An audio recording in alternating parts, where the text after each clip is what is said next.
ಎಲ್ಲರಿಗೂ ನಮಸ್ಕಾರ. ಇಂದಿನ ಈ ವಿಡಿಯೋದಾಗ ನಾವು ರೀಸನಿಂಗ್ ನ ಒಂದು ಪಾರ್ಟ್ ಆಗಿರುವ ಗಣಿತದ ಕ್ರಿಯೆಗಳು ಏನ್ ಟಾಪಿಕ್ ಗಣಿತದ ಕ್ರಿಯೆಗಳು ಗಣಿತದ ಕ್ರಿಯೆಗಳಿಗೆ ಸಂಬಂಧಪಟ್ಟಂತ ಒಂದಷ್ಟು ಇಂಪಾರ್ಟೆಂಟ್ ಪ್ರಶ್ನೆಗಳನ್ನ ನೋಡೋಣ. ಅಂದ್ರೆ ಯಾವ ತರ ಈ ಗಣಿತದ ಕ್ರಿಯೆಗಳ ಮೇಲಿನ ಪ್ರಶ್ನೆಗಳು ಕೇಳ್ತಾರ ಅನ್ನೋದು ನೋಡೋದಾದ್ರೆ ಸಿಂಪಲ್ ಆಗಿ ನೋಡ್ರಿ. ಮೊದಲೇ ಹಂಗೆ ತಿಳಿಸ್ಕೊಡ್ತಾನು. 1 + 2 + 3 + 4 is equal to question mark. ಈ ತರ ಅಂದ್ರೆ ನಾ ಇಷ್ಟು ತಿಳಿಸಾಕ ಇದನ್ನ ಕೊಟ್ಟೆನು. ಸಿಂಪಲ್ ಪ್ರಶ್ನೆ ಇರ್ತಾವು, ಇವನ್ನೆಲ್ಲ ಕೂಡಿಸ್ಕಸ ಆನ್ಸರ್ ಬರೋದು. ಅಂದ್ರೆ ಕ್ವೆಶ್ಚನ್ ಮಾರ್ಕ್ ಇರ್ತೈತಿ, ಆಪ್ಷನ್ಗಳನ್ನ ಕೊಟ್ಟಿರ್ತಾರು. Option A, option B, option C, option D ಅಂತೇಳಿ ಈ ತರ ಪ್ರಶ್ನೆ ಆಪ್ಷನ್ಗಳು ಮತ್ತೆ ಒಂದು ಆಪ್ಷನ್ ಇದಕ್ಕೆ ರೈಟ್ ಆಗಿರ್ತೈತಿ. ಇವ ಗಣಿತದ ಕ್ರಿಯೆಗಳಾಗಿರ್ತಾವ. ಅಂದ್ರ ಸಿಂಪಲ್ ಆಗಿ ಈ ತರನು ಕೊಟ್ಟಿರ್ತಾರು ಒಂದೊಂದು ಪ್ರಶ್ನೆ ಒಳಗ. ಇದರ ಆನ್ಸರ್ ತಿಳ್ಕೊಳ್ಳೋಣ. ಮೊದಲ 7, 9, 10 ಆನ್ಸರ್ ಎಷ್ಟ? 10. ಇದರ ಆನ್ಸರ್ ಎಷ್ಟಾಯ್ತು? 10. ಆನಂತರ ಇಲ್ಲಿ ಆಪ್ಷನ್ 9, 10, 11, 12 ಅಂತ ಐತಿ. ಆಪ್ಷನ್ ನಂಬರ್ ಎ ಇದಕ್ಕ, ಬಿ ಇದಕ್ಕ ರೈಟ್ ಆನ್ಸರ್ ಆತು. ಈ ಪ್ರಶ್ನೆಯ ಬದಲಿಗೆ ಇನ್ನೇನು ಬೇರೆ ಇದನ್ನ ಪ್ರಶ್ನೆಯನ್ನ ಈ ತರ ಕೊಟ್ಟಿರ್ತಾರು. ಯಾವ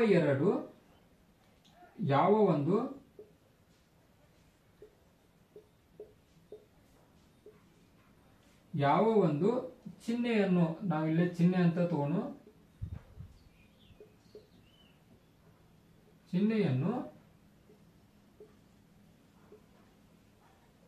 ಬದಲಾಯಿಸಿದರೆ ಸಮೀಕರಣ ಪೂರ್ತಿಯಾಗುತ್ತದೆ.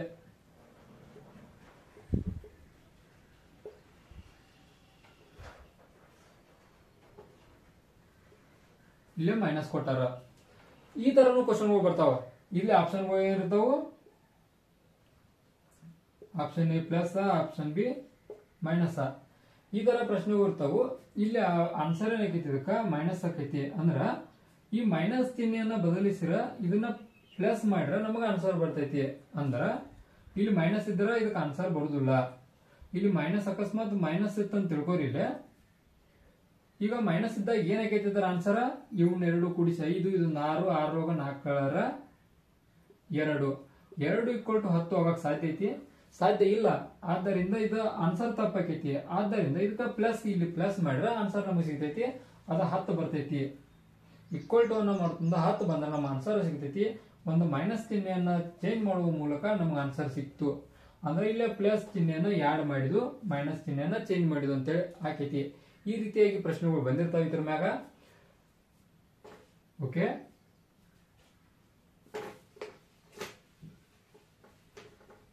ಈಗ ಇನ್ನೊಂದು ಇಂಪಾರ್ಟೆಂಟ್ ಪ್ರಶ್ನೆಗಳನ್ನ ನೋಡೋಣ. ಸಿಂಪಲ್ ಪ್ರಶ್ನೆ ಇವತ್ತಿನ ಎಲ್ಲ 5 +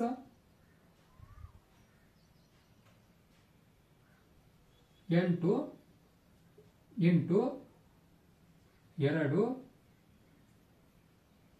+ 3 is equal to question mark.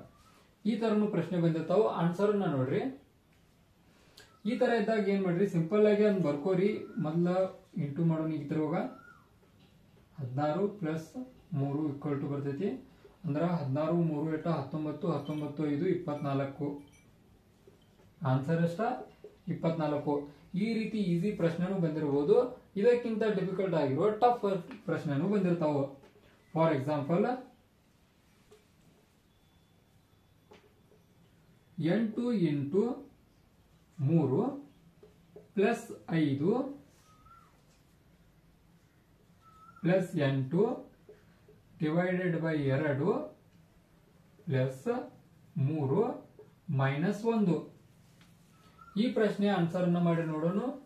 Is equal to question mark.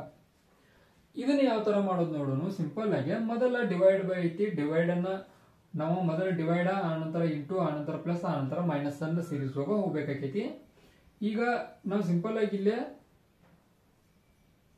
8 3 24 + 5 + 8 ಅಂದ್ರ 13. 8 ಡಿವೈಡೆಡ್ ಪ್ಲಸ್ ಐತಿ ಚಿಹ್ನೆ ಅಂದ್ರ 4, 2 1 2 4. ಆದ್ದರಿಂದ ಇಲ್ಲೇ ಮೊದಲ ಪ್ಲಸ್ಗಳನ್ನ ಬರ್ಕೊಂಡು ಆನಂತರ ಮೈನಸ್ ಮಾಡೋನು. ಅಂದ್ರೆ ಇಲ್ಲಿ 2 ಬರ್ತೈತಿ, ಅದನ್ನು ಬರೀಲ್ಲ, ಬರ್ಬಿಡ್ತಾನೆ ಡೈರೆಕ್ಟ್. ಆರ ನೀವು ಮಾಡೋದ್ರಿಂದ ಏನ್ ಮಾಡ್ರಿ, ಮೊದಲ ಡಿವೈಡ್ ಆನಂತರ ಇಂಟು ಆನಂತರ ಪ್ಲಸ್ ಆನಂತರ ಮೈನಸ್ ಇದೇ ಸೀರೀಸ್ ಹೋಗ್ರಿ. 2 ಬಂತು. 24 ಪ್ಲಸ್ 13 ಪ್ಲಸ್ 4 ಪ್ಲಸ್ 2 ಐತಿ. 24ಕ್ಕ ಪ್ಲಸ್ 4 ಮಾಡಿ 28 ಪ್ಲಸ್ 2 ಅಂದ್ರೆ 30 ಆನಂತರ 13 ಅಂದ್ರೆ 43. ಆನ್ಸರ್ ಏನ 43. ಈ ರೀತಿ ಗಣಿತದ ಕ್ರಿಯೆ ಮೇಲೆ ಈ ರೀತಿ ಈಸಿಯೆಸ್ಟ್ ಪ್ರಶ್ನೆಗಳು ಬಂದಿರ್ತಾವು. ಮತ್ತೆ ಇಲ್ಲೇ ಒಂದು ಪ್ಲಸ್ ಚಿಹ್ನೆಯನ್ನ ಮೈನಸ್ ಆಗಿ ತಿಳ್ಕೊರಿ, ಮೈನಸ್ ಚಿಹ್ನೆಯನ್ನ ಪ್ಲಸ್ ಆಗಿ ತಿಳ್ಕೊರಿ ಅಂತೇಳಿ ಇಂಟರ್ಚೇಂಜಿಂಗ್ ಕ್ವಶನ್ಗಳು ಕೂಡ ಬಂದಿರ್ತಾವು. ಗಣಿತದ ಕ್ರಿಯೆಗಳ ಒಂದು ಪಾರ್ಟ್ 2 ಅಂದ್ರೆ ಮುಂದಿನ ವಿಡಿಯೋದಾಗ ಅವು ಯಾವ ತರ ಬಂದಿರ್ತಾವ ಅಂತ ತಿಳ್ಕೊಳ್ಳೋಣ. ಇದ ಗಣಿತದ ಕ್ರಿಯೆ ಒಂದು ಈಸಿಯೆಸ್ಟ್ ವೇ ಅನ್ನ ವಿಡಿಯೋ ಆಗಿತ್ತು. ಮುಂದಿನ ವಿಡಿಯೋ ಸಿಗ್ತಾನೋ, ಅಲ್ಲಿವರೆಗೂ ಬಾಯ್. ಮುಂದಿನ ವಿಡಿಯೋದಾಗ ನಾವು ಗಣಿತದ ಕ್ರಿಯೆಗಳ ಮುಂದಿನ ಪ್ರಶ್ನೆಗಳನ್ನ ತಿಳ್ಕೊಳ್ತಾವು. ಆ ಪ್ರಶ್ನೆಗಳು ಮೋಸ್ಟ್ ಇಂಪಾರ್ಟೆಂಟ್ ಪ್ರಶ್ನೆಗಳಾಗಿರ್ತಾವ ಅನ್ನೋದ ನೆನಪಿಟ್ಕೋರಿ.